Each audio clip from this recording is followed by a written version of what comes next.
Good day. I am Erving Goffman, a Canadian-born sociologist known for peering behind the curtain of everyday interactions. While others searched for big institutions or sweeping histories, I looked at what happened in the moment, to the smile, the glance, the pause. I believe that life is a stage and we are all performers. If you've ever adjusted your behavior in front of a teacher, boss, or date, you've already lived my theory. Welcome to Socio-Exploration. In this reflection, I invite you to step into the subtle, strange, and structured world of human interaction, where identity is performed, roles are scripted, and reality is constantly negotiated. I was born on June 11, 1922, in Manville, Alberta, Canada, to Ukrainian Jewish immigrants. We weren't rich, and we weren't at the center of anything. Maybe that's why I always noticed things others didn't. The way people behave at a party, how they act differently in an elevator. It was all a kind of theater, and I was hooked. I studied sociology at the University of Toronto, and later earned my PhD from the University of Chicago. But it wasn't the lecture halls that shaped me. It was the hospital wards, the casinos, the asylums. I did field work in places where people couldn't easily fake it. That's where I saw the real performance of everyday life. My personal life was reserved. I married once to Angelica Schuyler Choate, and we had a son. She died young. I didn't speak much about my own emotions, but I watched others closely. I was a careful listener, a sharp observer, sometimes even called aloof. But it was that same detachment that helped me write clearly, precisely, and deeply. I wasn't interested in grand systems. I studied what happened when two people met, when groups formed impressions, when institutions shaped roles. The presentation of self in everyday life, 1956, launched my approach, dramaturgy. People aren't just living, they're performing. And they're constantly managing the impressions they give off. I died of stomach cancer in 1982 at the age of 60 and laid to rest at Mount Lebanon Cemetery in Collingdale, Delaware County, Pennsylvania, USA. I had served as president of the American Sociological Association but remained deeply skeptical of academic showmanship. I left behind few interviews, few photographs, but powerful concepts that continue to frame how we understand identity, space, and stigma. I didn't shout my ideas. I whispered them. But those whispers shaped generations of sociologists. I explored how we perform roles, hide parts of ourselves, and react when those performances break down. I didn't believe in a single, stable self. I believed in the self as something constructed, moment to moment, scene by scene. Theory 1, Dramaturgical Analysis. We are all actors on a social stage. You may think of yourself as having a stable personality, something solid and internal, but I saw it differently. I believed the self is something we construct and perform, depending on the situation we're in and the people we're with. That's why I described everyday life using the language of theater. We're all performers, managing the impressions we give off to an audience, our friends, co-workers, strangers, even family. When we're in public, what I called the front stage, we put on our best act. We speak politely, dress appropriately, and play the roles expected of us. The student, the teacher, the professional. But behind the scenes, in the backstage, we're different. That's where we rehearse, complain, express doubt, or let out a sigh of relief. The self, then, isn't a fixed thing. It's something fluid, carefully tailored moment by moment. We don't just live, we perform. And to truly understand human interaction, we have to watch that performance unfold, scene by scene. Theory 2, Impression Management. Controlling what others think of us. Every day, in every social encounter, we work to manage how others see us. I called this impression management. Whether you're meeting someone for the first time, sitting in a job interview, or even just walking down the street, you're sending signals. Some are deliberate, like how you dress or the words you choose. I call those expressions given. Others slip out unintentionally, a nervous laugh, a glance, a hesitation. Those are expressions given off. Both shape how others judge us. But don't confuse impression management with lying. It's not deception. It's survival. It's how we maintain order in a world built on appearances and assumptions. We don't have the luxury of being fully ourselves at all times. We adapt, adjust, and curate ourselves, not because we're fake, but because we understand the social stakes. The truth is, we all manage impressions because we all care, whether we admit it or not, about how we're seen. Theory 3, face-and-face work. Saving dignity in social encounters.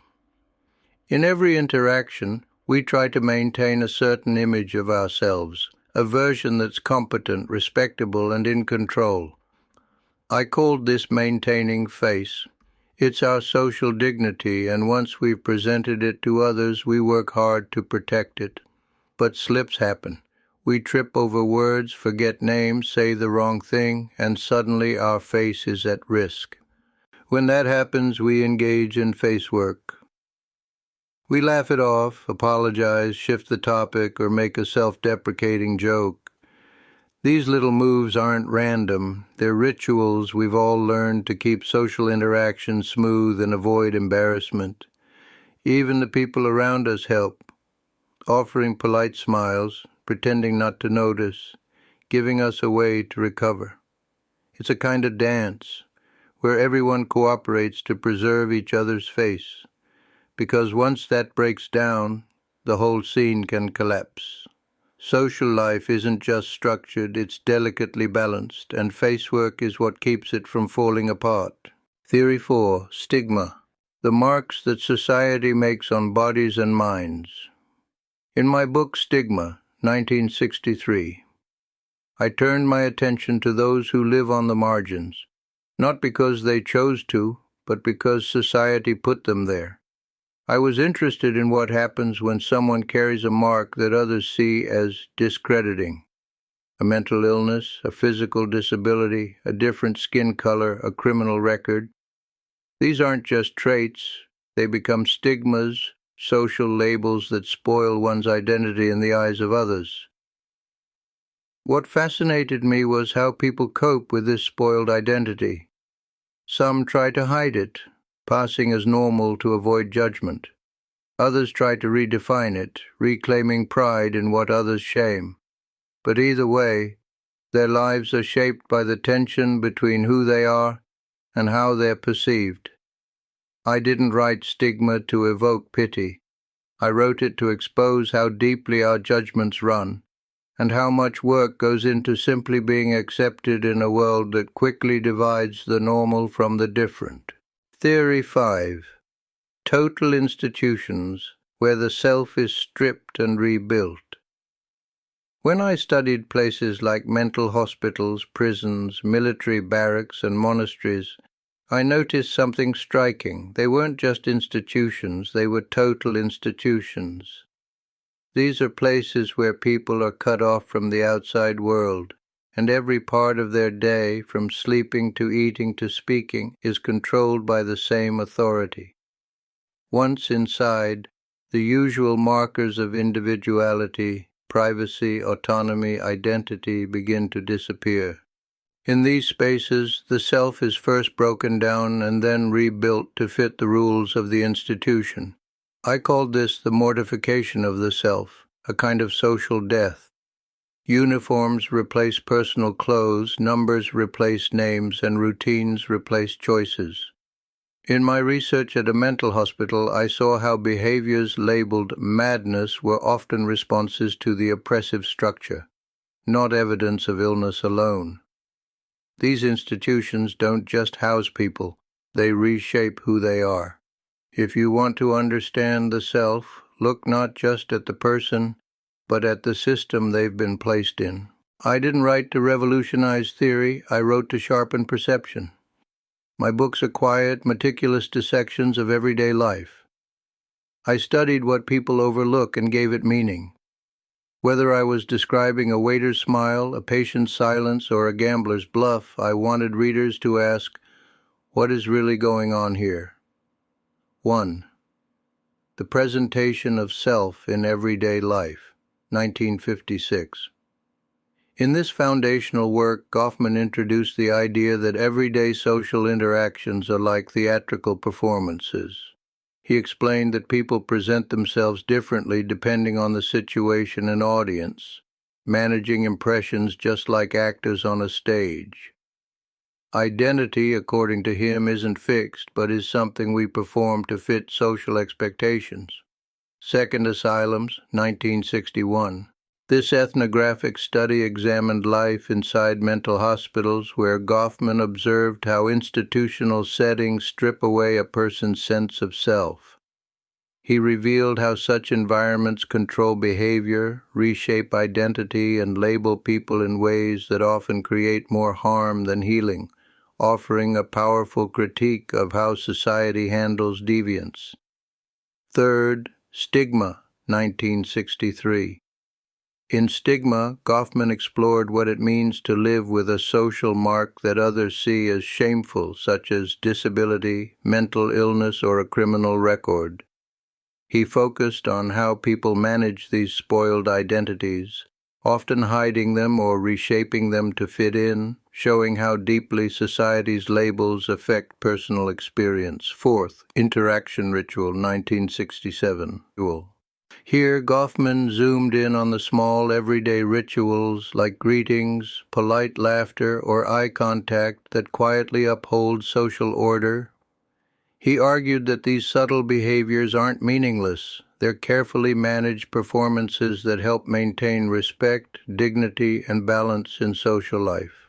5. Frame Analysis, 1974. This work focused on how people make sense of the world by using mental frames, like lenses through which we interpret events and experiences. Goffman argued that our understanding of reality is shaped by how situations are presented, categorized, and socially defined, influencing how we respond to them. I didn't scream, I didn't rage, I observed, and I taught others to observe too. I showed that everyday life is anything but ordinary. It is rich, ritualized, and layered with meaning. If you ever felt like you were playing a role, that's because you were. I simply gave you the script. If these ideas made you pause, think, or see the world differently, don't let them stop here. Subscribe to Socio-Exploration, like this video, and click the bell icon so you'll be notified every time we dive deeper into the thinkers who revealed the hidden patterns of everyday life. Let's keep watching the performance together. Thank you and have a great day.